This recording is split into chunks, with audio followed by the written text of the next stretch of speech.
नमस्कार दोस्तों। तो स्वागत है आप सभी का फिर से एक नई वीडियो में। तो दोस्तों, हर बार की तरह इस बार भी लिए हैं दो संतों का विचार। तो एक तरफ है संत रामपाल जी महाराज और दूसरी तरफ है देवकी नंदन जी महाराज। तो दोस्तों, आज का वीडियो बहुत महत्वपूर्ण होने वाली है, तो बने रहें हमारे वीडियो के अंत तक। तो चलिए शुरू करते हैं आज के आध्यात्मिक ज्ञान चर्चा। तो चलिए पहले जान लेते हैं देवकी नंदन जी महाराज जी का विचार। जी महाराज जी का विचार। हमने इस परमेश्वर का ज्ञान ना होने से अन्य सभी को भगवान मान लिया, एक कबीर जी को छोड़कर। और परमात्मा को परमात्मा माने बिना हम वो लाभ भगवान वाला नहीं ले सकते। जैसे बबूल के पेड़ को हमने आम जानकर बो रखा था, या किसी ने कैर बो रखा है, किसी ने झाड़ बो रखा है, या अन्य कोई पौधा पेड़ लगा रखा है जो आम नहीं है, तो आम का लाभ नहीं प्राप्त कर सकते। हमने सभी को भगवान मान लिया, हनुमान जी को भी भगवान मान लिया, खाटू श्याम को भी भगवान मान लिया। हमने कितना कोई बाबा मर गया, उसके ऊपर कोई कब्र बना रखी है, मंदिर मंडी बना रखी है, उसको भगवान मान लिया। और अपने आप चार ईंट कहीं लगा करके उसको माथा टेकन लग गए। और फिर अन्य साधनाएं क्या बता रखी हैं, परमात्मा याद दिलाते हैं, आप पे लिपे, आप पे पोते, आप पे बनावे ओई, और उस पे बुढ़िया फिर पोते मांगे, देखा कल कहाँ खोई। ओई माता के व्रत ये पूजा करते हैं माई। एक आप पे बनाओगे, औरत की शकल सी बना लेंगे, आजकल तो बड़ी बनाए चित्र ले आवे कहते थे। पहले आप पे बनाया करते नो, चित्र से बना के औरत की घाघरा परा देते और उसको हाथ लगा देते नो, बूढ़े बूढ़े हैं। और उसके सामने फिर बुढ़िया हाथ जोड़ के नो कहे, ए हुई माता मैंने पोता जी है, मेरे घर में सुख रही है। नो कहा आप पे लिपे, आप पे पोते, उस स्थान को मड प्लास्टर से लिपया करती। और आप बनाई हुई वह माता भी आप कंस्ट्रक्ट करी, और फिर उस पर अपने बढ़ाई हुई बहनों का तो मेरी सुरक्षा करिए, उस पर पोते मांगे। नो क्या कल कहाँ से खोई। परमात्मा कहते हैं जाटी पूजे, पीपल पूजे, और सिर तुलसा के हो, और दूध पूत में खैर राखिए, नो पूजू हो तो ओ तेरा गजब भैया। नो क्या जांडी पूजे, पीपल पूजे, और तुलसी ने पूजे, और इनका आगे हाथ जोड़ के नो के हमारे दूध और पूत की सुरक्षा करियो। या अपनी सुरक्षा तो कर लियो, ये पीपल और ये तुलसा इन बकरा खा जा। तो परमात्मा कहे हमने ये भी भगवान मान लिए, और भगवान को भगवान मानना नहीं है, तरह के जो भैया। अब परमेश्वर कबीर जी हमें याद दिलाते हैं। अब जैसे कि आपको रात्रि के समय सत्संग सुनाया था, उसमें बताया था कि वो परमात्मा सतलोक से चलकर आता है, अपनी महिमा के अनुसार, अपने गुणों के आधार से, जिसके विषय में सदग्रंथ बताते हैं। तो परमात्मा आदरणीय गरीबदास साहिब जी को मिले थे, गांव छुडानी, जिला जज्जर, हरियाणा के अंदर।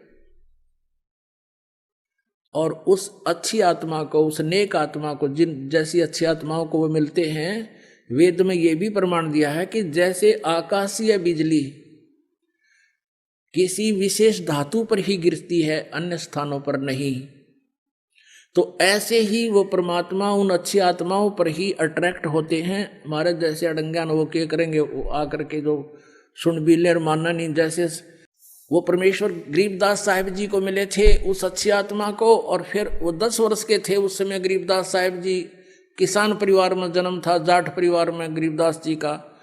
10 वर्ष के बालक अपने ही खेतों में गौएं चरा रहे थे, वहाँ गवाले बनकर गए हुए थे। वहाँ से परमात्मा उनकी आत्मा को सचखंड लेकर गए थे। वो बच्चा मृत हो गया था, शरीर उसका निढाल हो गए थे। गांव वाले गांव में ले आए थे, उसको अंतिम संस्कार करने की तैयारी कर रहे थे। 5-6 घंटे लग गए थे इस प्रोसेस में। परमात्मा उस आत्मा को ऊपर लेकर गए, गरीबदास जी की आत्मा को ब्रह्मा का लोक देखा, विष्णु का लोक, शिव जी का लोक, धर्मराज का लोक, फिर सब दुर्गा का लोक, ब्रह्मलोक, और ये जहाँ ये काल 1 लाख जीवों को खाता है वो स्थान दिखाया। फिर सचखंड में लेकर गए, वहाँ परमात्मा ने अपना वास्तविक रूप दिखाया। और फिर उस प्यारी आत्मा को वापस छोड़ दिया। फिर उस गरीबदास साहिब जी ने उस परमात्मा की महिमा का एफिडेविट दिया। अमृतवाणी में वो बोला, परमात्मा ने वो ज्ञान फीड कर दिया गरीबदास जी की अंतःकरण में। अब जैसा कि आपने सुना कि उस परमेश्वर ने कैसे कैसे चमत्कार करके दिखाए जो भगवान किया करते हैं, लेकिन हम फिर भी उनको परमात्मा नहीं मान सके, नहीं उनको परमात्मा स्वीकार किया, जिस कारण से हम भटक रहे हैं। वो परमात्मा यहां ज्ञान देने के उद्देश्य से आते हैं और वो क्या बताते हैं कि तुम हिंदू और मुसलमान दो नहीं हो, सिख और ईसाई ये भिन्न नहीं हो, तुम मेरे बच्चे हो। आप मुझे पाने के लिए ही विभाजित हो चुके हो। आज मैं तुम्हारे समक्ष खड़ा हूं, मैं तुम्हारा भगवान हूं, तुम मेरे बच्चे हो, मैं तुम्हारा पिता हूं।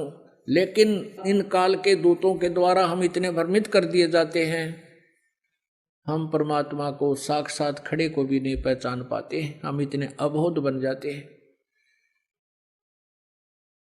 अब क्या बताते हैं भगवान कबीर परमेश्वर जी, मैं रोवत हूं सृष्टि को, ये सृष्टि रोवे मोहे। कह कबीर हमरे वियोग को, समझ न सकता कोई। गोता मारूं स्वर्ग में, जा बैठूं पाताले। कह कबीर ढूंढता फिरूं मैं अपने हीरे मोती लाल। तुम हीरे और मोती लाल हो उस परमात्मा के पुण्यात्माओं, आप जी को ढूंढ रहे हैं परमेश्वर। अब जैसे ये ज्ञान गंगा नामक पुस्तक आप तक पहुंचा ही परमात्मा ने, और आप उसको पढ़कर आप खींचे आ रहे हो, क्योंकि ये दास जो है उस कबीर परमात्मा का एक समझो जैसे कबाड़िए होते हैं ना, कबाड़िए, और वो अपने दिहाड़ी पर नौकर छोड़ देते हैं कि भी ये ले जाओ चुंबक। वो क्या करते हैं, लोहे को लाकर कबाड़ी को देते हैं, कबाड़िया उनको तोल कर उसके हिसाब से उनका रेट दे देता है उनको मजदूरी।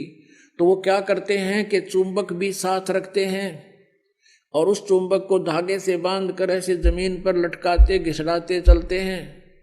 जो लोहे के कण होते हैं उसको चिपक जाते हैं और वो उतार के उनको अपनी झोली में डाल लेते हैं, और जो कंकर पत्थर हैं वो पड़े रह जाते हैं। फिर उन लोहे के कणों को जो कि मिट्टी में जर रहे थे, खत्म हो रहे थे, उनका अस्तित्व नष्ट हो जाना था, वो वापस आ गए कहाँ, फिर कारीगर के पास। उसको फिर उन्होंने नए सिरे से उसका कोई नया औजार, कोई चम्मच बना दी, कोई फिर है कितना अच्छा औजार बन गया, यानी उनका सदुपयोग हो गया। तो आप जी इस संसार रूपी कंकर, उनमें लोहे के कण थे, स्टील के कण थे, आप परमात्मा के हंस थे, और इस परमात्मा ने ये चुंबक फेंक दिया सब जगह, और आप उसके चिपक कर आ रहे हो। अरे बाप का नया जीवन शुरू हो जाएगा।